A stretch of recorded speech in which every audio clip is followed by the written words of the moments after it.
So imagine this for a second. Picture a moment when something you've, relied on for years, maybe a really deeply ingrained habit, it just, it doesn't show up. Right. Not because you actively fought it off, but the actual urge, the feeling itself, it's just gone. Vanished. Exactly.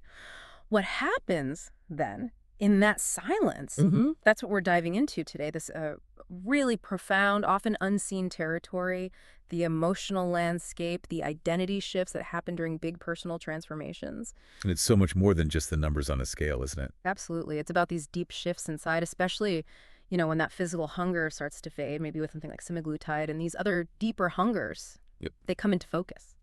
Yeah, for those maybe not familiar, semaglutide is one of those medications that helps reduce appetite, slows digestion. Right. It basically quiets those constant physical hunger cues for many people. Right. Yeah. And when those physical signals go quiet, well, this really unique space opens up. It's a space that Dan Hall is someone whose insights really help us understand these experiences.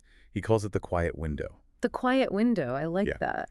It's where the old patterns sort of recede and these deeper truths, they start bubbling up. It's a really potent time. It can be unsettling too, a real internal reorientation. That sounds like a powerful way to frame it. Okay. So our mission for you, listening in on this deep dive, is really to give you some understanding, maybe some language for these complex, sometimes really surprising internal journeys. Mm-hmm.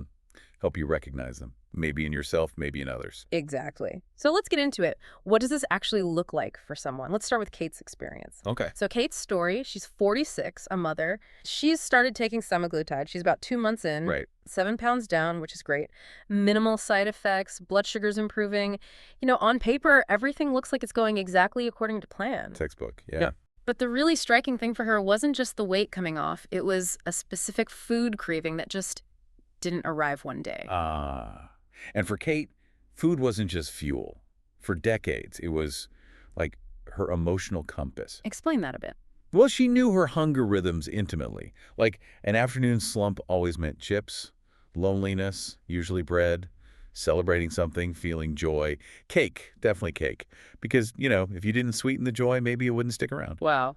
So food was this deep rhythm for her, a way to always feel full. Exactly. Feel full, feel something predictable. It was always there for her, answering some need. And then what happened in that moment? Well, as she told Dan Hollis, she walked past her pantry one day, just like any other day. But she said, for the first time in 20 years, nothing reached back. Nothing reached back. That's quite a phrase. Isn't? And that nothing, according to Dan Hollis, that is the quiet window. That's the space. The moment where the food stops answering your questions Yeah. and the real ones start talking. So the silence isn't empty. It's revealing. Exactly. But it raises that big question. What happens when the thing you've always used to numb yourself just isn't there anymore? How did Kate describe that feeling? She said she felt like a ghost in her own kitchen. Her house felt too quiet. Her brain felt like a library after hours. Just still. That sounds unsettling. It is. And the core insight Dan points to is the grief. The grief of losing the thing that numbed you, even if that thing was, ultimately harmful or holding you back. So it wasn't the food itself she missed. Not entirely. It was the signal, the rhythm, that old story she told herself that said, at least I know how to feel full. Losing that feels like losing a part of yourself. And that leads to what she called feeling truth now. She said, it's not that I'm sad, it's just that everything feels like truth now. That unfiltered clarity sounds intense. Incredibly intense. So how does someone like Dan Hollis help people navigate that raw truthfulness? Oh. What are those first steps, that scaffolding you mentioned earlier? Yeah, well, Dan's approach isn't about, rah-rah pep talks. It's about building that scaffolding. Okay. It's not trying to force motivation. It's about finding momentum. It's not about restriction. It's about recognizing what's actually there. Right. He gets that the medication, like semaglutide, it doesn't solve the emotional hunger. It just, as he puts it, clears the runway so you can finally see what's trying to land. Ah, I see. It creates the space. Exactly. Yeah. It creates the space for those deeper questions to finally surface. And then his work is about supporting the person as they learn to just sit with those truths, not run away. And for Kate, what did that look like practically? Small steps, you said. Yeah, small, tangible steps of becoming, as you might say. Right. Not some huge, dramatic epiphany. Okay. It was like a Wednesday where she noticed she felt sad, but she didn't automatically snack through it. Or a Thursday where maybe she thought about a second bottle of wine, but she made tea instead. Real choices. Tiny shifts. And then maybe a Sunday where she went for a walk, not thinking about calories burned, but because, in her words, it felt like a conversation with her future self. Wow. So the message here for you, if you find yourself in this kind of unsettling silence, feeling like you're not fixed, even though things are changing, Yeah. that's not brokenness. You're definitely not alone in that feeling. It might just mean you're beginning to hear yourself again. So welcome to the quiet window. Exactly. It's a sign of deep change starting, not a sign something's wrong. Okay, so the quiet window brings this inner clarity, sometimes uncomfortable clarity. But what about the outside? What happens when the physical changes, the weight loss, starts to outpace how we see ourselves? Yeah, that's a huge piece of this. Which brings us perfectly to Adrienne's story. Okay. She ran into this challenge that Dan Hollis calls identity lag. That's when, your own reflection starts to feel like a stranger. Identity lag. Tell me about Adrienne. Adrienne's 53, and she hadn't taken a full-body photo of herself in, like, 12 years. Wow, okay. And the moment this shift really hit her, it was super mundane, almost boringly normal. Toothpaste. She was just brushing her teeth. Same routine as always.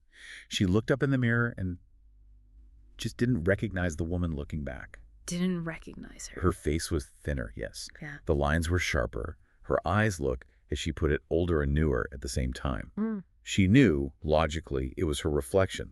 But she said, I didn't feel like I belonged to her. Wow. That feeling of not belonging to your own reflection, that sounds really disorienting. What does Dan Hollis mean by identity lag? How does that work? He explains it like this. Your body can change faster than your story. Okay. And when that happens, the soul gets confused. We tend to think the hard part is, losing the weight itself. The diet, the exercise, the medication. Right. Physical effort. Yeah. But the real crisis, as Dan often points out, can be in the moments after.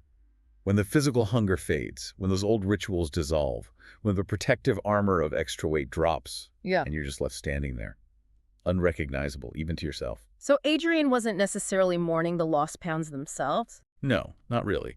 She was mourning the version of herself who had carried them. Ah. The version who knew exactly how to use a joke to manage a room before anyone commented on her size. The one who knew precisely which sweaters covered the most effectively.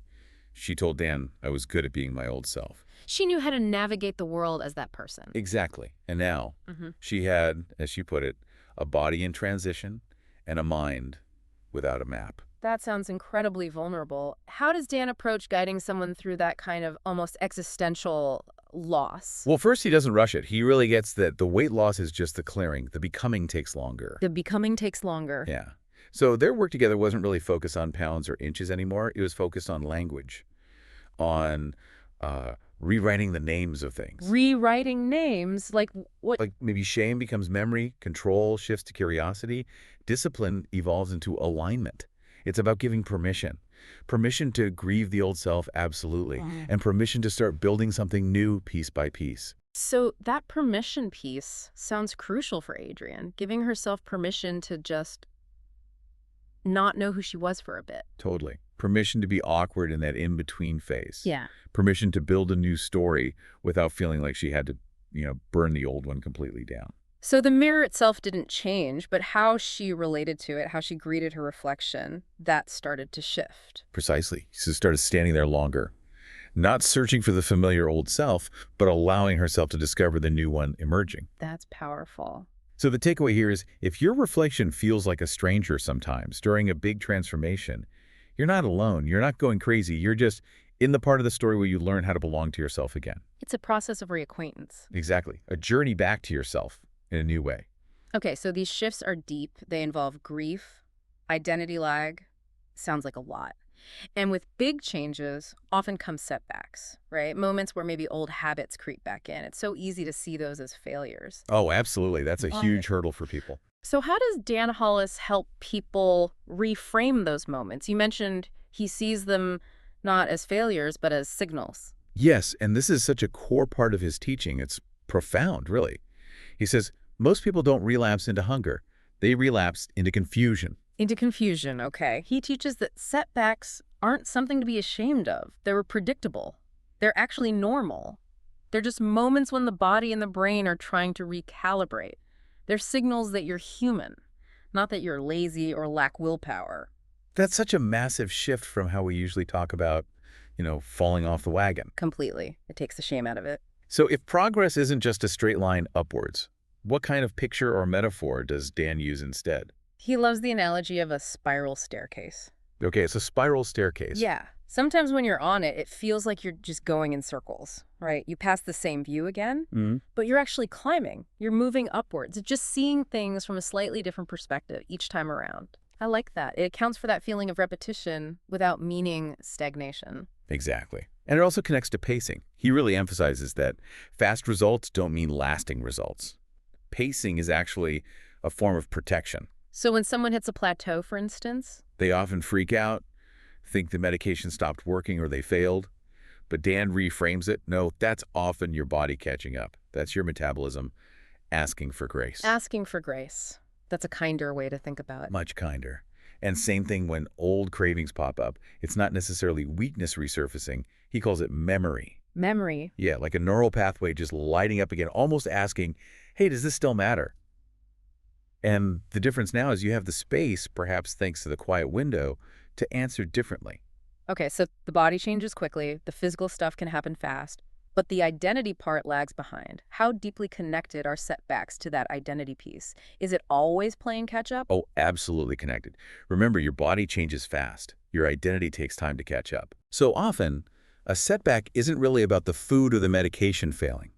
It's a sign that the story you're telling yourself about who you are needs an update. The internal narrative needs revising. Precisely. The medication, like semaglutide, it gives you that space, right? It quiets the noise. And Dan Hollis teaches people how to use that space, how to narrate the setbacks not as judgments, I'm failing again, but as questions. Questions like, Simple but powerful questions. Okay, what am I actually feeling right now? What do I truly need?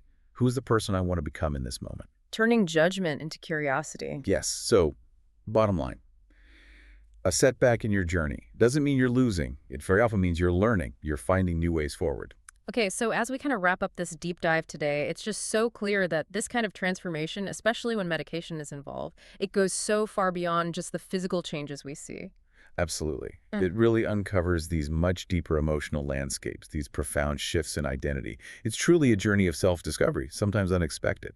And that quiet window concept seems central. It's not this empty void to be afraid of. It's not at all. It's actually this crucial, really fertile space for authentic self-discovery, for real growth. It's where you finally start to hear yourself again, maybe for the first time in a long time, without the noise of those old patterns. And navigating all of this, the grief, the identity lag, the setbacks, it really sounds like it requires, well, a lot of patience. Patience, self-compassion, absolutely. And that radical permission you mentioned earlier, permission to just be in that in-between space for a while. Yeah, letting go of the old versions of yourself gently while you figure out how to build the new one. It's a process. So maybe a final thought for everyone listening. As the noise of those old habits starts to fade, maybe ask yourself, what deeper questions or what new versions of yourself might be waiting there in your quiet window, just ready to be heard?